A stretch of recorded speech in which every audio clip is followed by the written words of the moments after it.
Hey everybody, it's Gina from AuntieGinasCucina. Follow along with the recipe and you will learn how to make this delicious pork scallopini that I gotta tell you, it smells and tastes delicious. Follow the recipe. Okay everybody, this is what you're gonna need to make that delicious dish. I have 2 tablespoons of olive oil, 4 tablespoons of butter that I'm gonna melt in the pan, 2 cloves of garlic finely chopped. Got a cup of white wine, the juice of 1½ lemon, some flour to dredge, and I have about 2 packs of thinly sliced boneless pork chops. So this is what you do first. Okay, butter's melted, nice, it's getting hot.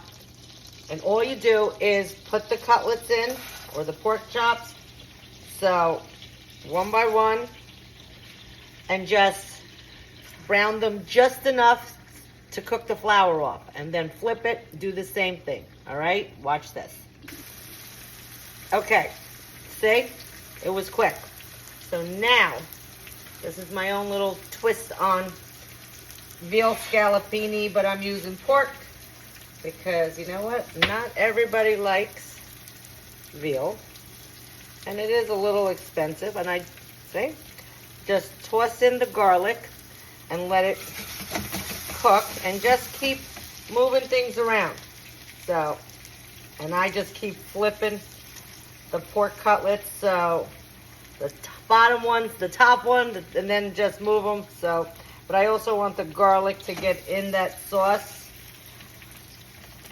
actually in the butter. So this is what else I do. Okay, now as you can see, got a little brown to it. So now next, okay, you need to salt it. And this is where your own flavors come in. You taste it however, you know, you season it how you like. A little black pepper. Now, some white wine. About a cup. And lemon juice. So, that's it.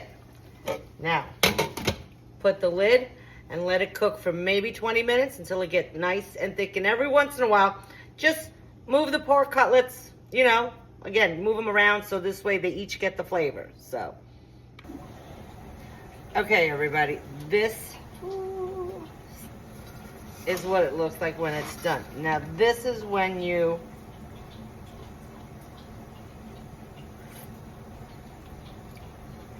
perfect. Salt.